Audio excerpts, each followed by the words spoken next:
Have you ever poured your heart into creating something only to be met with negativity? Imagine trying to uplift your entire community, giving them something beautiful and free, and in return, you get ridiculed and hated.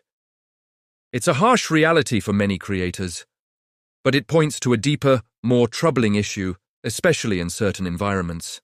Let's talk about what happens when good intentions meet deep-seated prejudice, particularly against disabled individuals in small towns. This isn't just about a few mean comments online. Sociological research points to a complex mix of factors that can turn a community against its own. It's a blend of geographical isolation, specific theological beliefs, and political ideologies that can create a truly toxic environment. In some small towns, a lack of anonymity means if you're different, you're a target. There's nowhere to hide. If a community rigidly holds onto tradition, anyone who deviates from the norm can be seen as a threat. Add to this a lack of resources and understanding for disabled people, and you have a recipe for exclusion and persistent bullying.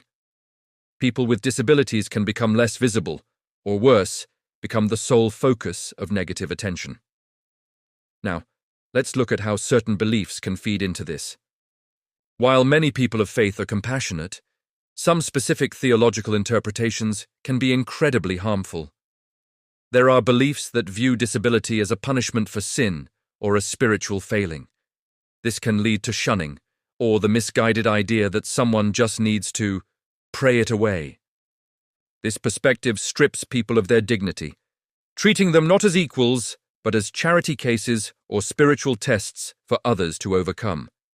It denies their autonomy and their right to exist as they are. Then there are the political and economic layers. Ideologies that prioritize individual productivity above all else can frame disabled people as a drain on resources. This bootstrap mentality, the idea that everyone should pull themselves up by their own efforts, completely ignores the systemic and physical barriers that disabled people face. It's not about being lazy, it's about facing a world that wasn't built for you. This viewpoint has had real-world consequences. Historically, there was significant opposition to landmark legislation like the Americans with Disabilities Act, or ADA, with opponents citing the financial costs of accessibility. Think about that. The cost of including people was seen as too high. Some groups have even fought for exemptions from these civil rights laws, creating legal loopholes to discriminate. When a society prioritizes religious liberty over basic accessibility or small government over essential support systems like Medicaid, it's the most vulnerable who pay the price. This isn't an attack on any single group. It's a call to examine the roots of prejudice.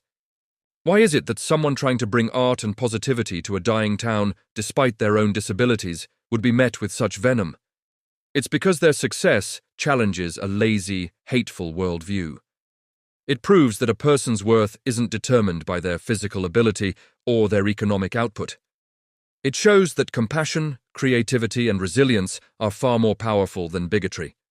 So, before you leave that hateful comment or judge someone you perceive as different, take a moment. Think about the invisible battles they might be fighting. Think about the systemic barriers they face every single day. Instead of spreading hate, let's choose to build a world that is more inclusive, more understanding, and more supportive for everyone.